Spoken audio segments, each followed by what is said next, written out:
Live right here, it's Pro Football Today. It's Joe Lisi, Donnie Rightside, and I'm Kevin Walsh with you here on SportsGrid. We have 4 rookie quarterbacks trying to lead their teams into a better spot, and the results have been mixed for all.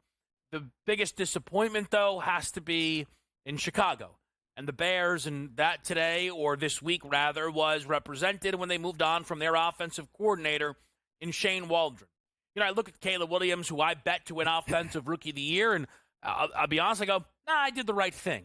The reason I bet the Bears is I believe they would make the playoffs. It wasn't even about Caleb being better than Jaden Daniels or Bo Nix or even Marvin Harrison Jr. or Malik Neighbors. And you look at what is going to probably still get Jaden Daniels that award. It's making the playoffs. Where I was wrong was the Bears. And, man, I was wrong about the Chicago Bears. I ignored some warning signs about Eberflus a bit and Shane Waldron a lot. And Caleb Williams is now finding himself having a really bad season. Ineffective, inefficient, struggling to complete passes. Joe, 3 straight games for Caleb Williams, completing less than 55% of his passes. His top passing yards in that run is 217. He's thrown for under $140 in 2 of those games. No passing touchdowns in that run when the game before, this was coming off of a bye. The game before that, he threw 4 scores. It has just been a nightmarish season in Chicago, which is incredible to say because just a few weeks ago, they were sat there at 4-2 looking dangerous. Yes, and they did overexceed in the first half of the season, and I think that's maybe where they got into a little complacency, and that's where Matt Eberflus and that offensive staff, Shane Waldron, felt, you know what, let's try and get to 8 or 9 wins to solidify a playoff role as opposed to just continuing to open up the offense. The concern for Caleb early on was that, you know, he didn't have a quality road win under his belt outside the win in overseas in London against Jacksonville, right? They were starting to come into form. That might have been one of his better performances from a passing perspective as well, where he lit up the Jaguars. But Kev, you know how I felt about the Bears coming in, right? Yeah. Not about Caleb, but he was dead to rights to begin with, right? This staff did it last year, and whether you love or hate Justin Fields, that's not the point. The point was this was a very conservative staff, and they overexceeded early on. Caleb needs to be able to improvise. He needs to be able to get the football out of his hands quick. They didn't have that type of offense. They wanted to run it. Then they got confused when teams shut down the run, and then they were not aggressive in terms of their play calling. Short to intermediate passes. He took 9 sacks last week against the New England Patriots. 9 sacks. Yeah, I mean, it's unfortunate, but they're putting him in the same situation that everybody, killed Fields for. It's going to be the same thing unless you get an offensive mind. Yeah, but Fields didn't have anywhere near the talent that this young kid has here in Caleb Williams. And also keep in mind, to start those first 3 games went 1-2. They should have been 0-3. The Titans handed them that game on opening day, and Caleb wasn't very good. Then they turned the corner. Rams, Panthers, Jaguars, not great football teams, but okay. Rookie now took his bumps in the roads. Looks like he's going to turn the corner.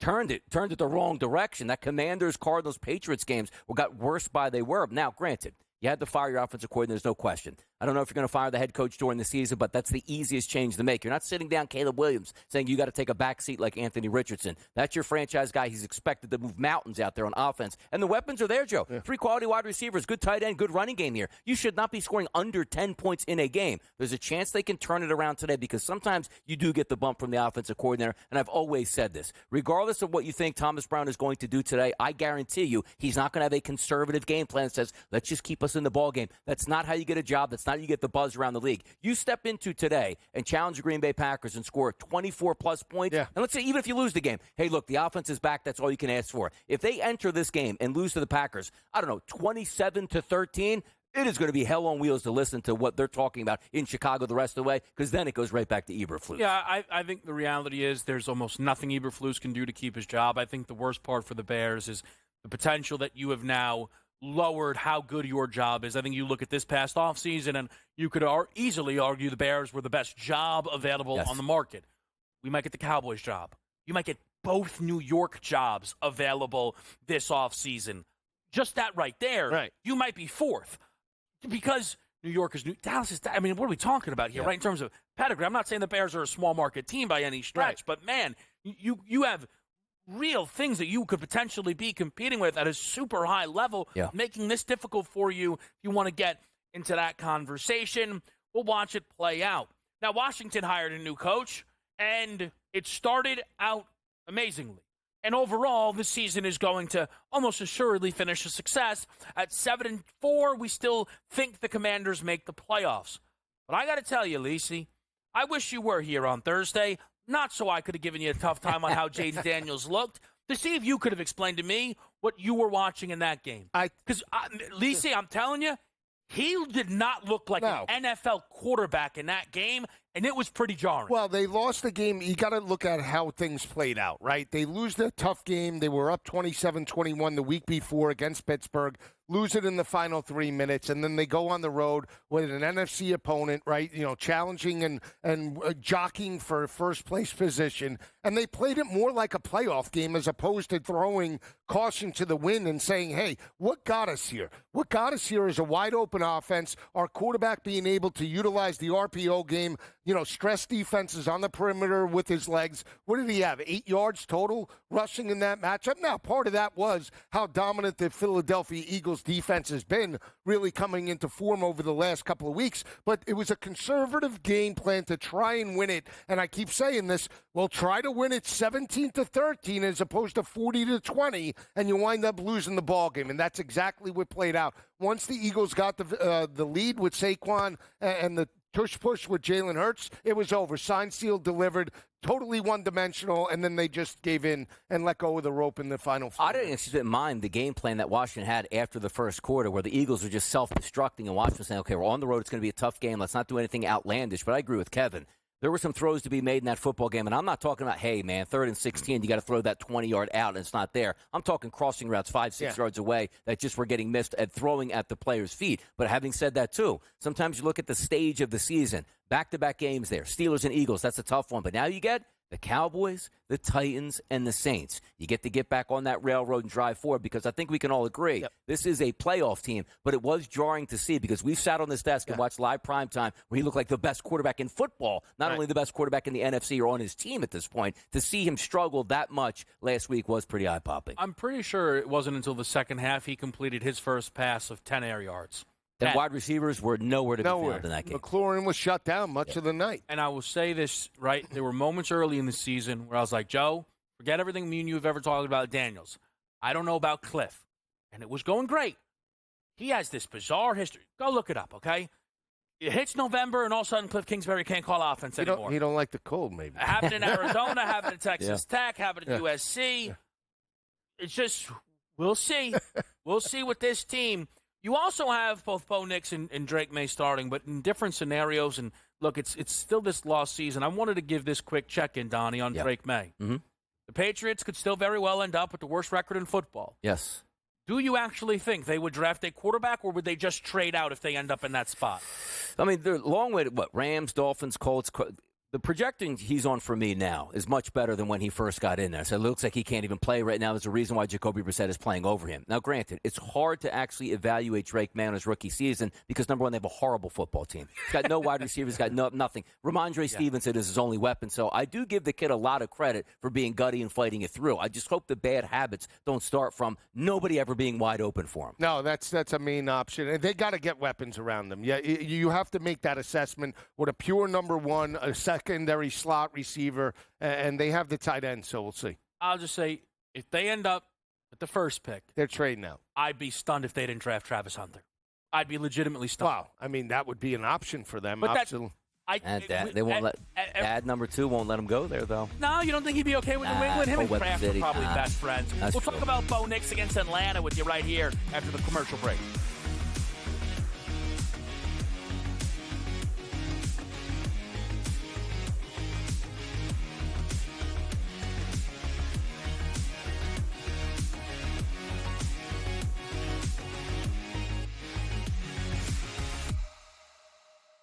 The sharpest football contest show in the land, the Las Vegas Football Contest Show, focuses on Circus Sports Million, Circus Survivor, and the Westgate Super Contest, handicapping the games and releasing our contest picks every week of the season. With 2 former Super Contest winners, Brady Cannon and James Salinas, a former NFL player, Mike Pritchard, and over $1 million in contest prize money won combined, the Las Vegas Football Contest Show will have you prepared this season like none other.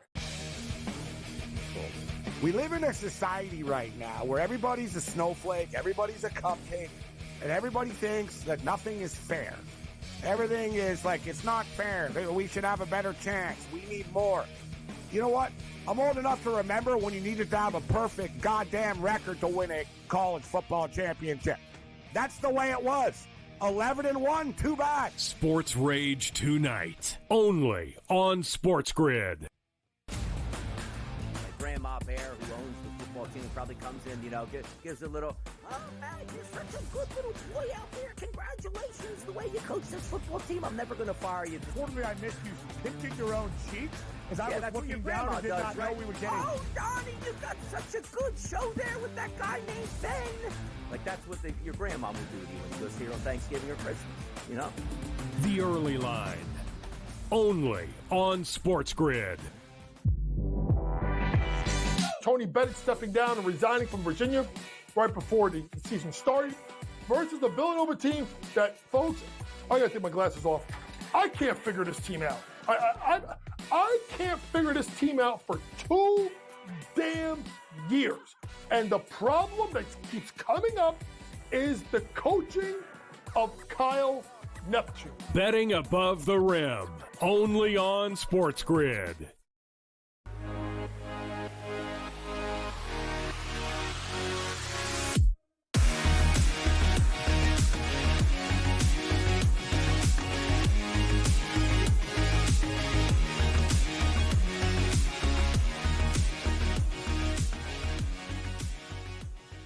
Just talked a little rookie quarterbacks here. The one we didn't get to was Bo Nix, but he's playing in a different game than the rest of these guys.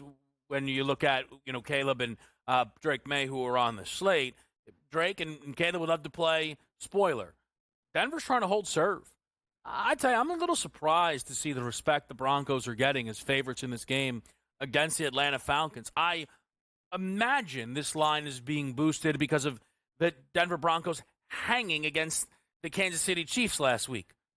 The week before that, they'd get dropped on their heads by 31 to Baltimore. Now Atlanta's not in that class, but man, I'm very tempted to be betting on the Atlanta Falcons in this game. Joe, as Denver sits here 5-5, you leaning either way? Yeah, I like Denver. I think they win this ball game. You're in on Sean Payton all of a sudden. I am against that team, Atlanta. Absolutely, I'm not sold on Atlanta. And again, you lose to the Rizzler.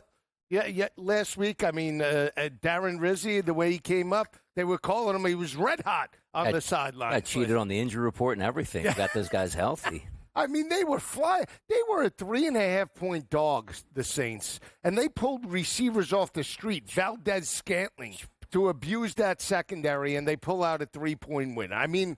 With an interim coach and knowing how this offense, in terms of Atlanta, having playmakers, having Bijan, having Kirk Cousins, and you put up 17 points on a defense that was absolutely pathetic over the past 6 or 7 weeks, it's just a terrible performance. And now you're going on the road.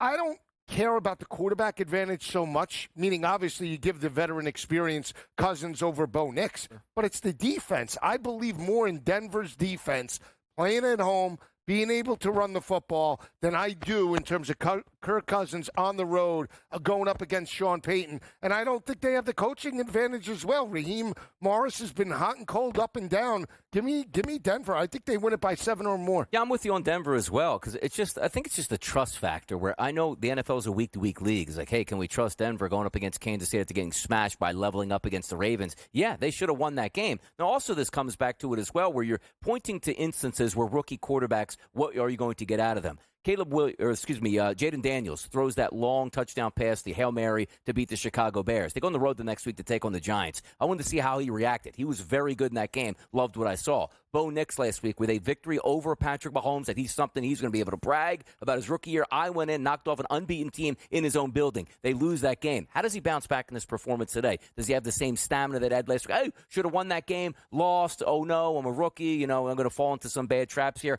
I'm still going to trust that Denver is at home in this game, even though heavy public ticket count coming in on the Atlanta Falcons this one. I'm going to go against that, and we're going to fade the public here, Joe. I will. I don't know. I found that I think there are a few spots today where I'm on, I guess, what would be the public side, and I wonder if that's scaring me a bit. But I don't want to cheat here, but because Tampa's not healthy anymore. But they don't have a win this season, the Broncos, against a team above 500. Again, Tampa's a fine enough win on the road. That They did roll that team. Then it's the Jets, Raiders, Rattler, Carolina. I'm just saying this would be easily their best win, at least since they did go out there and beat the Tampa Bay Buccaneers back in September. Now, the Falcons aren't littered with awesome wins in their own right, but Atlanta's not lost consecutive games yet this season. I lean towards Atlanta here. I think we'll find out a lot about both of these teams in this game.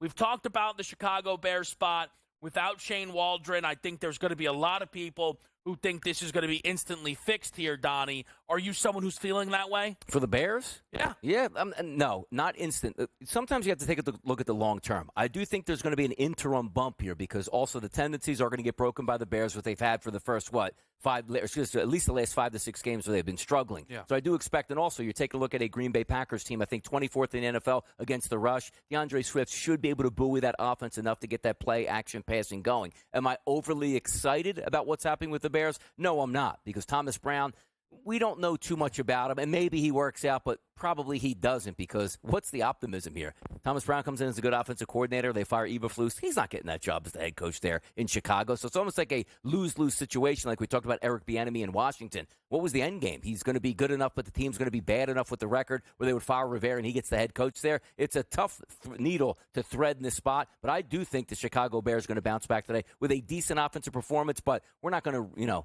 recreate the wheel at this point, Joe. No, we're not, and that's why I do like the over. That's my best, play in terms of the matchup. But again, I would lean to Green Bay.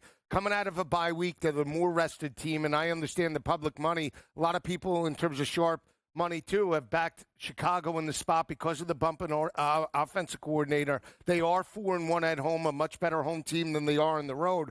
But I still go to Jordan Love. I still go to that offense. I have more confidence in Matt LaFleur and that offensive staff to develop and devise a game plan against this defense. They've been exposed now by Arizona and the New England Patriots to put up 19 points. You got to believe that Green Bay could get into the high 20s at least in terms of this matchup, if not 30s. So give me Green Bay, but I really like the over today, guys. I'm interested to see if Jordan Love bounces back in the passing touchdown department. Again, 2+ automatic. He was able to do that in his first 5 games of the season. Going back to last year, it was almost every single game, 2 straight without a touchdown pass. The interceptions have stayed, though. 10 picks on the year. I know you're a buyer, Joe, on Green Bay big picture. Mm-hmm. This is the type of game where I need to see it. I know you're going to get a good effort out of Chicago today, but you're off your bye week. You just lost to Detroit. Again, how many people have great wins? I don't know, right? But Green Bay is one of those teams who I think have continued to skate by on the optimism of how they ended last year. Like they lost to the Eagles, and people just on Thursday night realized that Philly beat that team because now people are going to give the Eagles their respect, right? Like Green Bay has to show it here today that they are one of the 4 or 5 best teams in the NFC. Absolutely. I need to see it as well. Part of it is that, due to the injuries, we haven't had the continuity or consistency to see Jordan Love in multiple games, right? They got pushed to the limit 2-3 weeks ago by Jacksonville. They win 30-27, so they should hammer Chicago today. Points, what you're hoping for. But also keep in mind, Chicago's got a very good defense. The way you might be able to attack them is on the ground. Josh Jacobs may be anytime touchdown people, maybe. Potentially juiced on DeAndre Swift the other side as well. Upset alert in Detroit, Miami.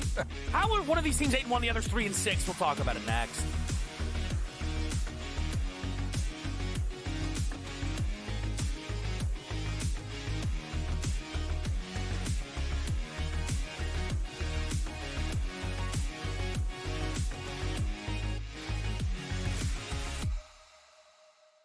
the sharpest football contest show in the land. The Las Vegas Football Contest Show focuses on Circa Sports Million, Circa Survivor, and the Westgate Super Contest, handicapping the games and releasing our contest picks every week of the season. With two former Super Contest winners, Brady Cannon and James Salinas, a former NFL player, Mike Pritchard, and over $1 million in contest prize money won combined, the Las Vegas Football Contest Show will have you prepared this season like none other.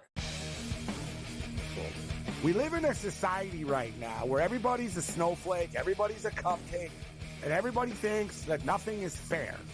Everything is like, it's not fair. We should have a better chance. We need more. You know what? I'm old enough to remember when you needed to have a perfect goddamn record to win a college football championship. That's the way it was. 11-1, too bad. Sports Rage tonight, only on SportsGrid. Grandma Bear, who owns the football team, probably comes in, gives a little, oh, you're such a good little boy out there. Congratulations, the way you coach this football team. I'm never going to fire you. Totally, I missed you pinching your own cheek as I was looking down and did not know we were getting. Oh, Donnie, you got such a good show there with that guy named Ben. Like, that's what your grandma would do to you when you go see her on Thanksgiving or Christmas, The Early Line, only on SportsGrid. Tony Bennett stepping down and resigning from Virginia right before the season started versus a Villanova team that, folks, I got to take my glasses off. I can't figure this team out. I can't figure this team out for 2 damn years.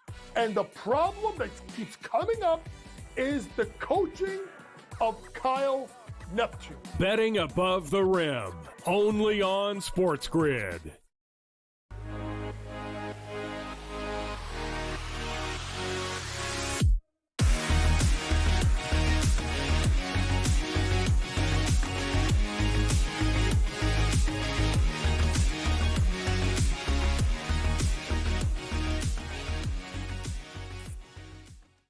Upset alert.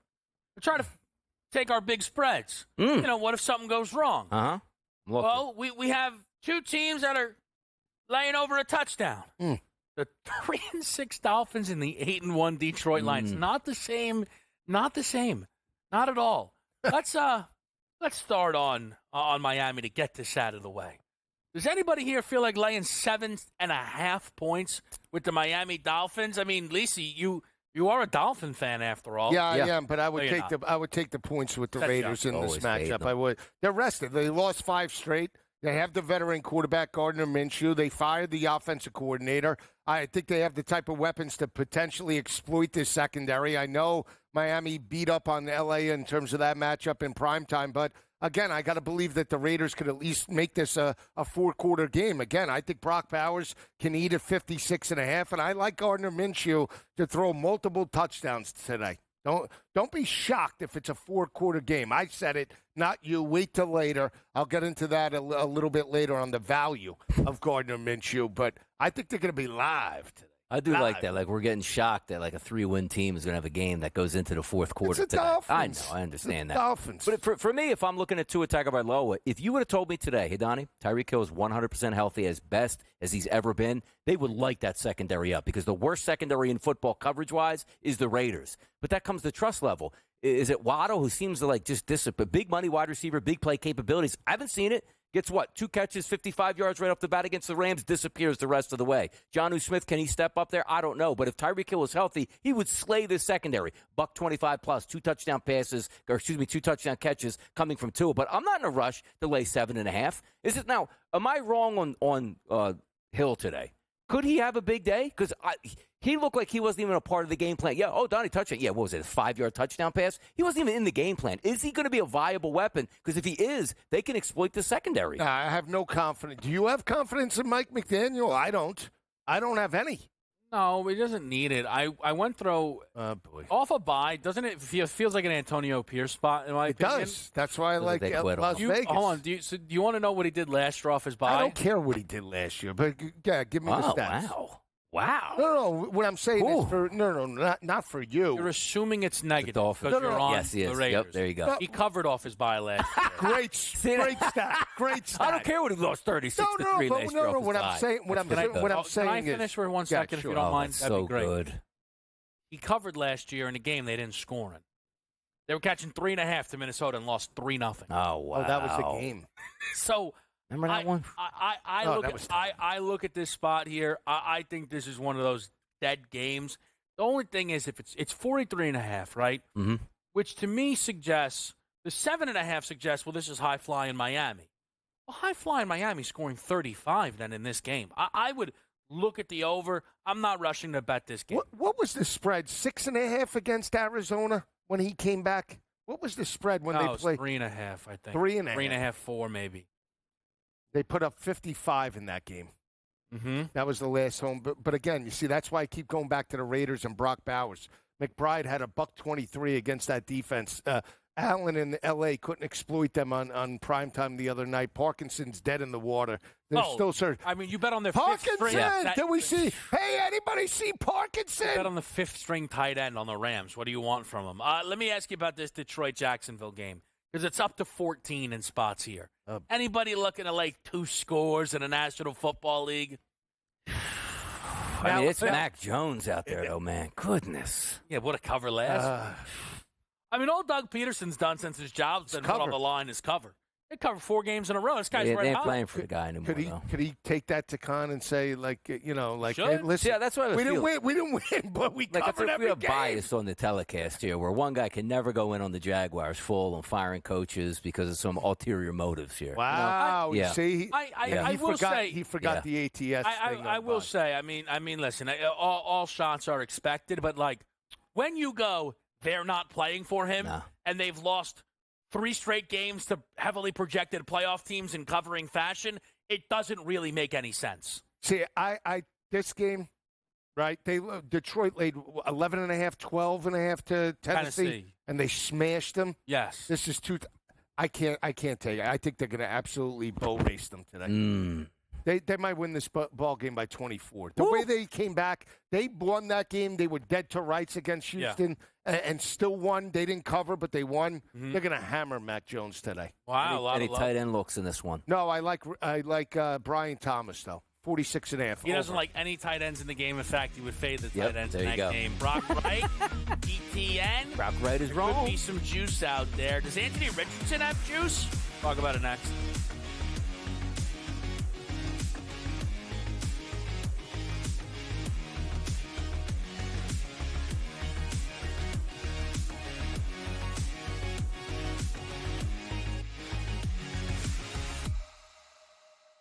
The sharpest football contest show in the land, the Las Vegas Football Contest Show, focuses on Circa Sports Million, Circa Survivor, and the Westgate Super Contest, handicapping the games and releasing our contest picks every week of the season.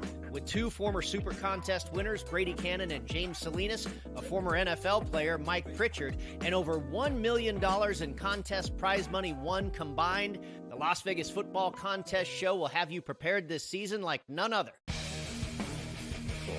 We live in a society right now where everybody's a snowflake, everybody's a cupcake, and everybody thinks that nothing is fair. Everything is like, it's not fair. We should have a better chance. We need more. You know what? I'm old enough to remember when you needed to have a perfect goddamn record to win a college football championship. That's the way it was. 11-1, too bad. Sports Rage tonight, only on SportsGrid. Grandma Bear, who owns the football team, probably comes in, gives a little, oh, man, you're such a good little boy out there. Congratulations, the way you coach this football team. I'm never going to fire you. Totally, I missed you pinching your own cheek as I was looking down and did not know we were getting. Oh, Donnie, you got such a good show there with that guy named Ben. Like, that's what your grandma would do to you when you go see her on Thanksgiving or Christmas, The Early Line, only on SportsGrid. Tony Bennett stepping down and resigning from Virginia right before the season started versus the Villanova team that, folks, I got to take my glasses off. I can't figure this team out. I can't figure this team out for 2 damn years. And the problem that keeps coming up is the coaching of Kyle Neptune. Betting Above the Rim, only on SportsGrid.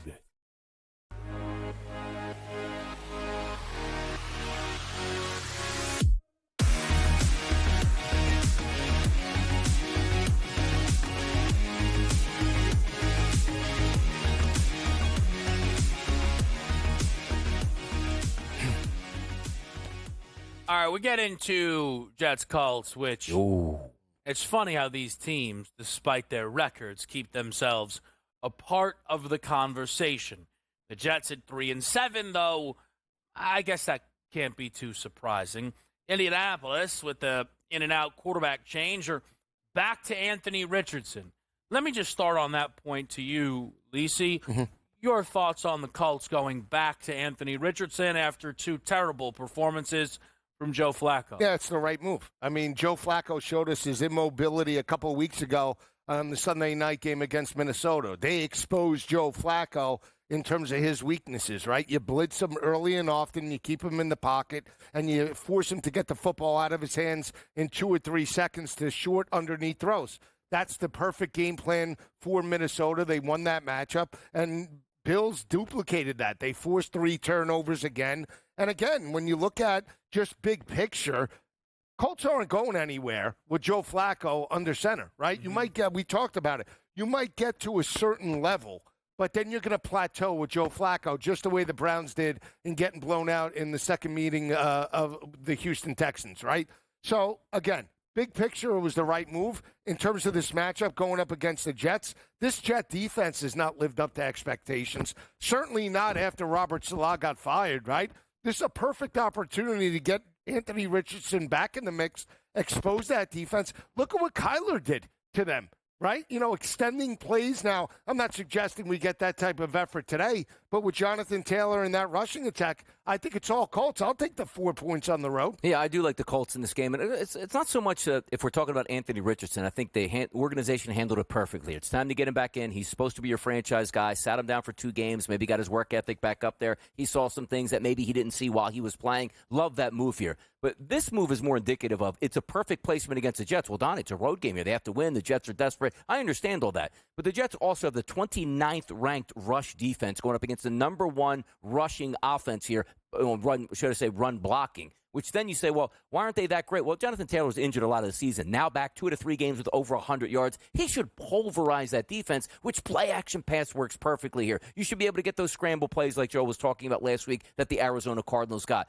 I was a buyer last week of the Jets possibly making the playoffs, and particularly their offense looking good against a defense that's not very good in Arizona. It looked like the 76 Steelers were playing last week against the New York Jets. Are we saying that the Colts have a great defense? Not necessarily. We have a quarterback that can't move off a line. You have wide receivers that aren't explosive enough to exploit anything, and I just feel that the offense today for Indianapolis will be able to move the football enough against the Jets, and quite frankly, I just don't.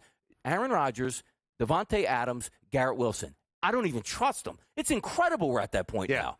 No, there's no reason to. Right? I mean, I will say for the Jets, the straight-up record is their ATS record. They have won in all of their 3 victories. They've won against the number as well because they've won by a touchdown plus in those football games there. So potentially, if they are going to be able to get it, then that's how they will. The money continuously is clearly coming in on the Jets. As this number's up to 4.5 now in some spots from 3.5 here.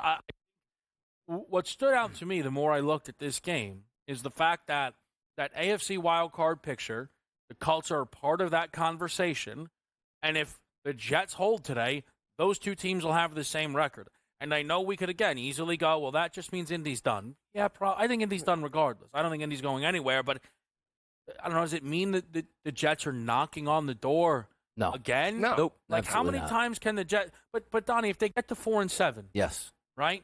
I know you... Like, if Cincinnati loses today, they're going to have the same record as the Bengals. Yes, and I understand that. And you can never knock anybody out until they're actually out of it. The NFL is wild week to week. You see teams blow teams out, then get blown out the next week. You look at their schedule, the Colts, which is a winnable game. They're favored here. I get that. Seahawks at home, winnable game. They'll probably even be favored there. At the Dolphins, at the Jaguars, Rams, Bills, Dolphins. It's not a tough close to it, but sometimes you just have to look at the teams that they played and say, why are we giving free pass? Like, yeah, this should beat the Colts. Yep, this should beat the Seahawks. They didn't beat any of these teams. They look absolutely horrendous. And you say, well, you know what sticks out, Joe? The Texans, 21-13. I love that game, not because I like the Jets. It was an awful spot for the Texans, and they lost that game. They were completely injured. Play that game on a Sunday with Nico Collins and a couple of the wideouts. They smashed the Jets. Yeah, you can't have one blip on the radar and the rest absolutely, just atrocious losses. The fact that they put up 6 points against Arizona, the offense was completely taken out of their game plan. And moving forward, they lose this game to Anthony Richardson and the Colts. They really have to make an assessment about big picture Aaron Rodgers and this team as a whole, right? They need to have a coach in there that they get that motivates the locker room. You can't have Aaron Rodgers running the locker room offensively, defensively. The coaching staff is afraid to say anything and coach the young players up because they want to upset Aaron Rodgers. He just can't just be that way. And this was allowed by Woody to get Aaron Rodgers in the building because everybody said last year, right, with Zach Wilson, if we just had a quarterback, we would be in the playoffs and a potential Super Bowl contender. Guess what? You got your quarterback. He sucks right now, right? Bottom line, not living up to expectations, and that's where we're at. It is where we are on the Jets. I feel almost ridiculous doing it because they don't deserve to be tossed in the. But just like last week against Arizona, they were favorites. Here they are again, favorites. And guess what's going to happen if they win this game? They're going to come off the bye, hosting Seattle as favorites. That's, and then they're going to go to Miami, and it'll be okay. This is a loser leaves town game. But also, I don't know. Maybe they'll just lose today, like they do. I just want to circle back on the Richardson situation. Because Donnie, I know you and I have already talked about this a few different times this week in some different spots, but I still cannot get over Sunday morning. Or Sunday, afternoon, after the Colts had another loss of Flacco looking atrocious. And Shane Steichen going, yeah, he's 100% my quarterback moving forward until I say otherwise. Like, why he wouldn't have had the presence of mind to say, we're going to continue to evaluate our quarterback room and we'll make a determination as the week goes on.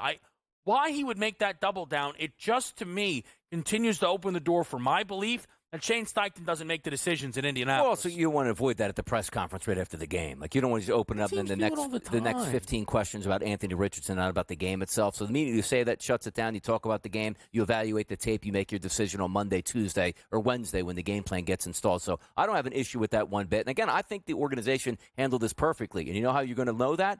What are you going to get out of the game today with Anthony Richardson? I think it's solid performance out of him with a victory, but you just need to see competence. If he goes out there in a loss, they lose 24-21 in this game, let's just say, and he plays well, 2 touchdown passes, doesn't turn the football over, you're fine with that. Yeah. I expect a really good performance out of Anthony Richardson. I do, too. I think running the football as well, I think he could have a big day, over 50 yards rushing. I mean, again, Kyler broke contain multiple times. Now, he looked downfield. I don't expect many chunk plays, but look for him to rush for over 50 today, potentially. I'll just tell you this. I promise you this. Damned if you do, damned if you don't. I know. But that's his game. No. If he goes out there and looks great, they're going to get crushed for benching him. No. Listen to me. I'm just telling you this. You've been living a little bit on your own island when this whole thing's been playing out. I am letting you know right now, Donnie, they've been getting crushed the moment they benched him and every single week since. You think this is great? He stunk before. If he sits 2 games and plays good, that means the coach is looking good. Not that he's a buffoon for not playing the guy. Donnie, again, you're one of the very few people on planet Earth that think it made sense to bench him. Yes. And if he goes out there and beats the Jets, people will say they ruined their own season by benching him. I am telling you what's going to happen. I'm telling you, they saved their season. It's the opposite. I'm just letting you know that's what's going to happen. That is what's going to happen, Lisi. It most likely will be. You don't agree. He doesn't agree. Nope. No, I don't know. I never thought that. No. Considering his phrase was, "It most likely will," that you cut off. He had to program his mind to get his thoughts together. I know how it works. Yeah. No, if he lights it up today, you're going to get the fan base say why. Again, we talked about he's the captain of the team, Donnie. No, disagree. Big day today. That's not again. Yes, that is what's going to happen if he has a big day today. We'll get to some party overs. Perhaps some points are out there in Seattle and San Fran.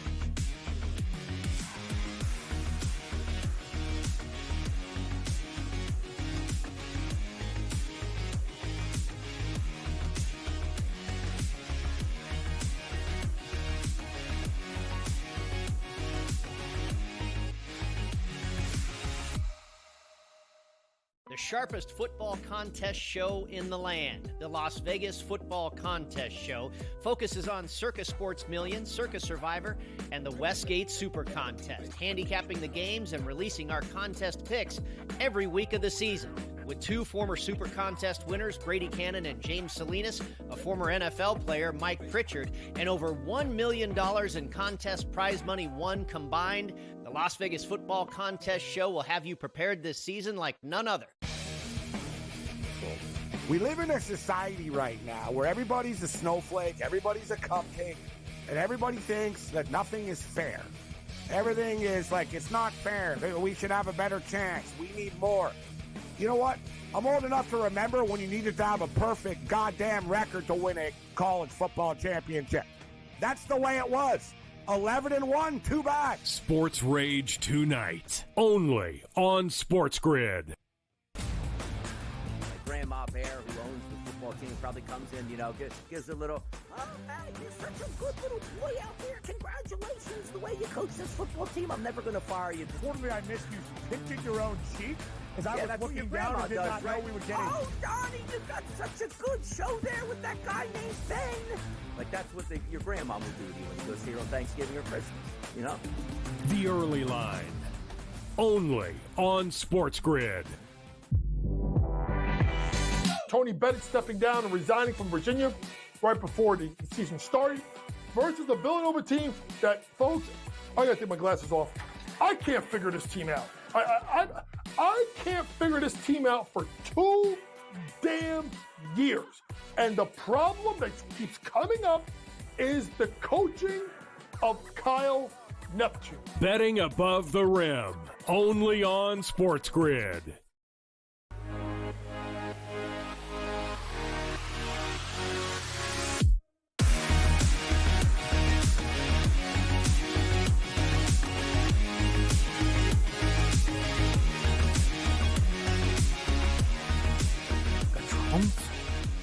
All right, we're back to right here. We're looking for some points or maybe anything that'll have some juice within these remaining games. And it includes a game that typically would get a bigger spotlight in Seattle and San Fran.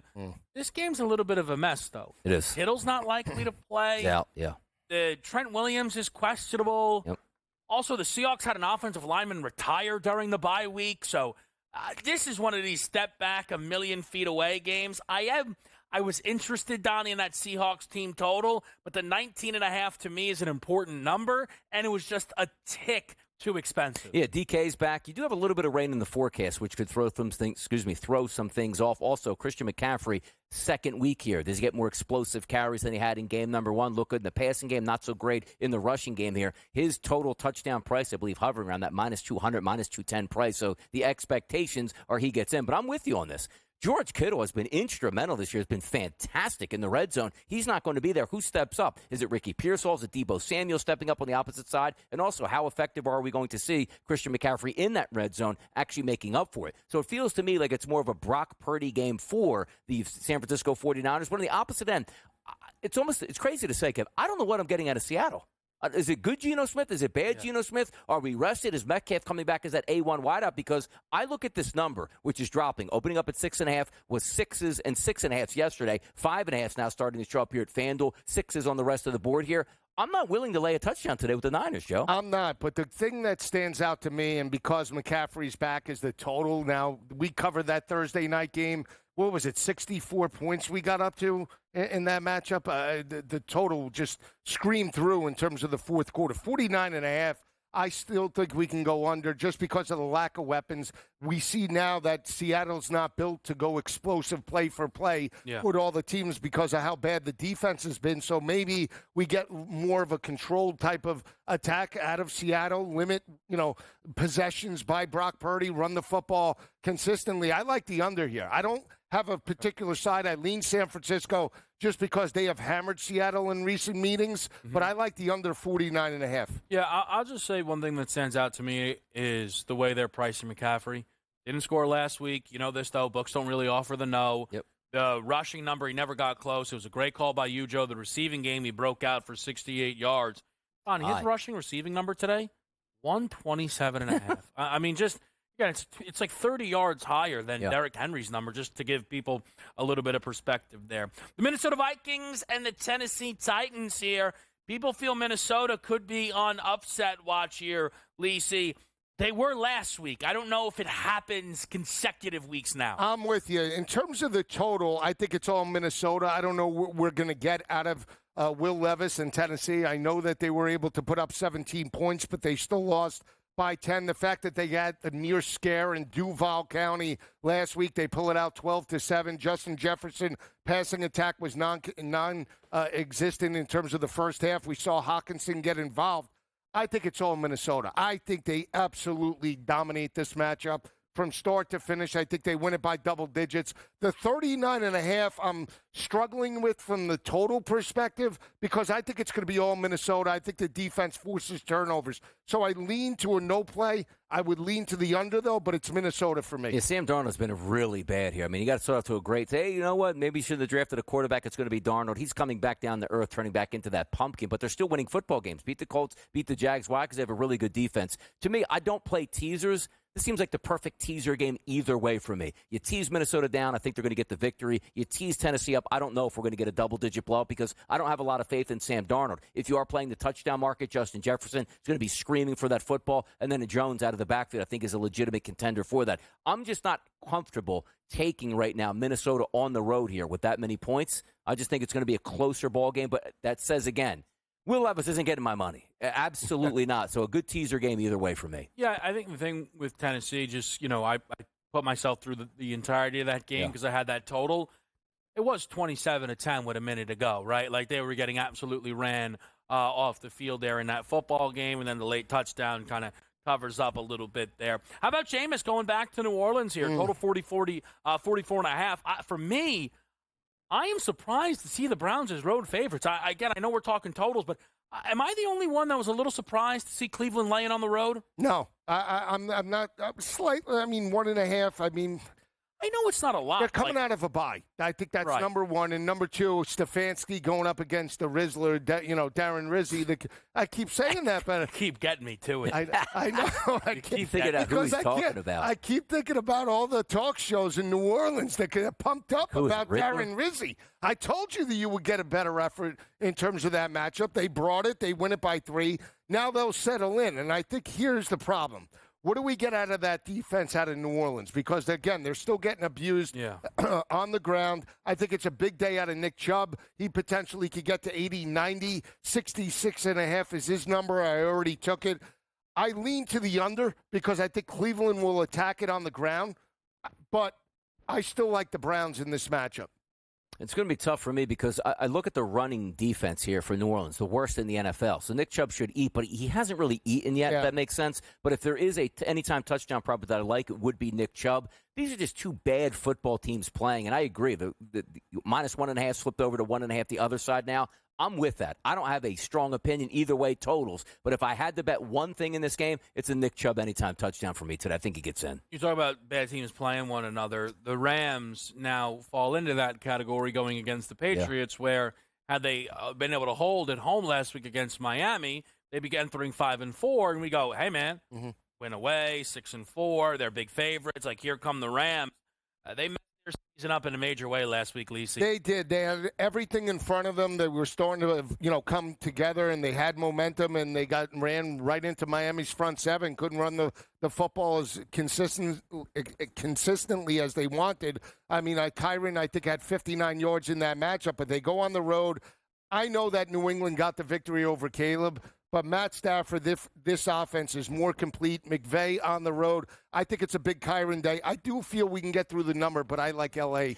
double-digit win. Yeah, that 6.5 was the opening line, that look ahead. Now down to 4.5 and primarily 4s across the board. Actually, I'm with New England today. I'm with the dog in New England today. I am. I tend to agree, at least just as far as the spread goes. But as I said, there's just a few ugly spots out There there. is. The Patriots feel like one of them. Let's crunch it up. Sunday Morning Crunch next with you on SportsGrid.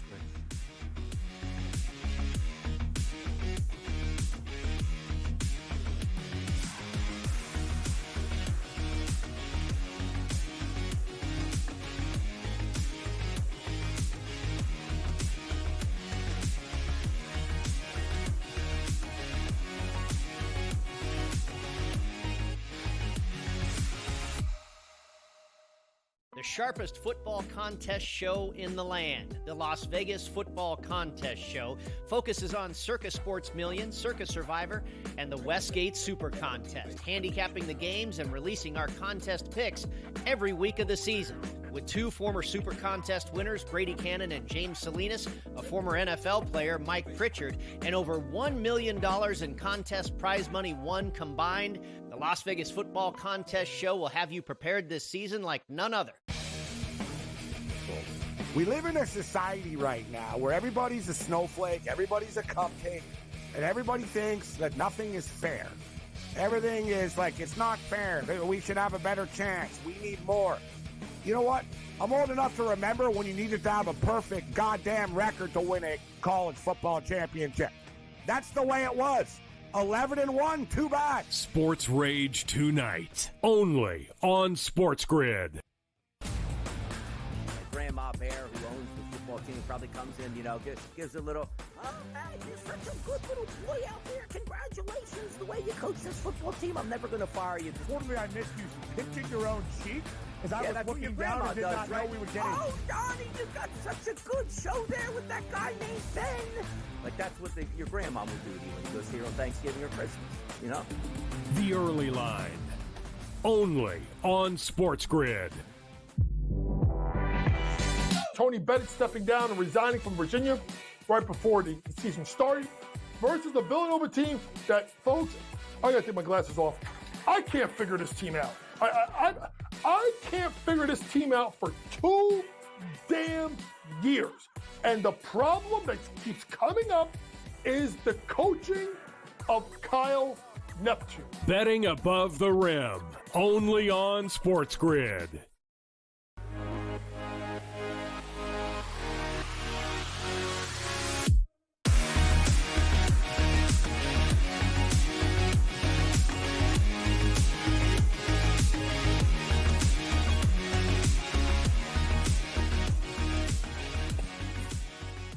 We're back. Sometimes. We're back this right here show on is great. Pro Football Today. There's something about the crunch, like we can't get through it without something. Yeah. But that's what makes it. It's like we're having breakfast. Yeah, but it never makes sense what it is. Like you giving, I love breakfast. You giving Donnie like 4 words out of a random Bruce Willis movie. Asking him if he's So ever one heard word of is it. the guy goes, "Who's the best cop? Jimmy's the best cop." Like, it wasn't like yippee-ki-yay. Like, that wasn't even the tweet. He, like, you just, come he, like, said on. 3 words like, That was hey, last man, Boy look at the Scout. street. Like, That was the last Boy Scout. yeah, I Bruce gotta Willis. remember. No, I got to remember the movie. I'll get it for you. Back in the day. Listen, I'm just saying, odds right now are like plus 600. Bruce Willis isn't even in the movie He you're is. talking about. He is. And I'm Guaranteed, they're in a it was boathouse. Bruce Lee. They're It was in a Bruce Lee. My boathouse. bad, They're in yeah. a boathouse. It wasn't Bruce Willis. Jason It was Bruce- Statham. exactly. We're right in the mix. Yep. We're right Oh, there. stop. All right. Brandon Lee. Yeah, exactly. Come on. Crunch, hit the deal. We're never gonna stop. Hit the thing. 4 words. Bruce Willis.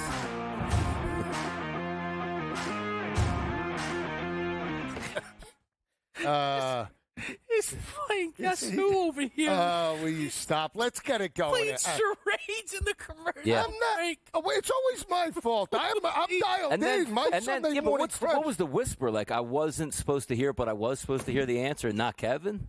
Like, there was a whisper there. I That's said pretty it good. low because we were coming into commercial. It doesn't matter. Let's get into the crunch. We'll start in Minnesota, Tennessee. I like Aaron Jones, 17 carries, 88 yards last week. They tack a 61.5 number on him today. Aaron Jones is the catalyst of that offense, takes the pressure off of Sam Darnold. I think he could have a big day. Tennessee defensively got abused by Justin Herbert, and the offensive line for L.A. Expect a similar effort on the road. Aaron Jones has a huge performance in terms of today's game against the Titans. Brock Bowers, 56.5. Coming out of a bye week, they fired their offensive coordinator. I expect Brock Bowers to be a main component of that offense now. I think they're ready. We know that Miami has problems guarding tight ends. Trey McBride had 123 yards in that performance a couple weeks ago where Arizona picked up the 1-point win. So I like Brock Bowers to potentially get to 70 or 80 today. And then this guy's been a thorn in my side. But in terms of the value, they dropped his number so low that I think he could get over it today. Xavier Worthy, 22.5. 1 reception, 11 yards. We know that Pat Mahomes loves to go to those tertiary wide receivers in big games. Xavier Worthy over the 22.5, guys. By the way, National Tight End Day down in Miami today because I'm also going with Jonnu Smith over 30.5 receiving yards. 4 out of 5 games here. He's hit that total, so I look for more continuous use out of the tight end because I don't know what I'm getting out of Tyreek Hill. Anthony Richardson back on the field over 37.5 rushing yards. I know Kevin has a little angle here on Anthony Richardson as well. I do think he's going to carry the ball multiple times with a chance to bust a long run, which should cover that. 37.5. Let's get in the first half. Give me 40-plus rushing yards. How about this? Justin Herbert over 235.5, taking on the Cincinnati Bengals. That offense is going to need to open it up. Lad McConkey finally healthy back there. Johnson on the other side looking like a quality wide receiver, which he wasn't in his rookie year. I think we get some fireworks. That includes Herbert throwing for 235.5. I'm ready to go in the crunch today, boys. All right, let's I'm do locked in. DRS dialed in on Justin Herbert today. Yeah. Let me just say with the Anthony Richardson pick, I think his rushing yards, Donnie, made plenty of sense. Yeah. However, 13.5 for a longest rush is how I had to play it because this is something that he has somehow hit. He's explosive. Getting injured in half of these. His rookie season, he hit this in 2 of 4 games, despite leaving 2 of 4 games early. And then this season, he's 5 of 6 against the number. I just think this is wrong. Like, don't judge us off of what Kyler did or what Bo Nix maybe did. Yeah. Like, this is a completely different animal here. I'm playing Richardson over the long rush. I'm taking a chance on Travis Etienne over 68.5 rushing receiving yards. I understand the world where the game script could limit this. It's why I went rushing receiving. Tank Bigsby is out, and Etienne is back there basically alone. It's why his attempts prop today is 13.5, considering they're with Mac Jones as the quarterback. Expect them to lean on Etienne. On the year, 11 running backs, or excuse me, 6 running backs have seen 11 or more carries against the Lions. They've all had 80 or more rushing plus receiving yards. I think we can get the same today from Etienne. And then lastly, Lamar Jackson. We talked about this early. One of the best games of the day, over 237.5 passing. A 6-game window where he is averaging 301.8 passing yards per game with a floor of 280. He's the MVP favorite for a reason, and we are getting 40 yards south of his lowest number during this run. I think Pittsburgh's defense is being given too much respect, and I'm happy to step up and fade it. Coming up in our final hour, it begins with NFL insider Adam Kaplan. Some news around the New York Giants. That's next.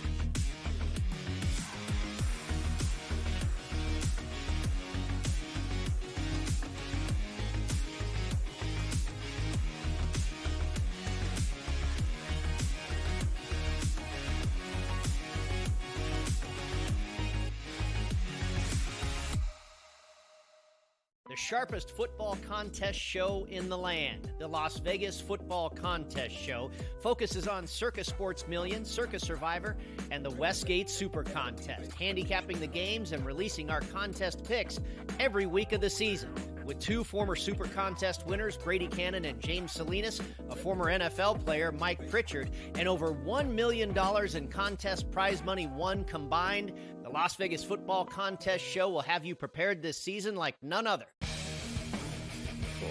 We live in a society right now where everybody's a snowflake, everybody's a cupcake, and everybody thinks that nothing is fair. Everything is like, it's not fair. We should have a better chance. We need more. You know what? I'm old enough to remember when you needed to have a perfect goddamn record to win a college football championship. That's the way it was. 11-1, too bad. Sports Rage tonight, only on SportsGrid.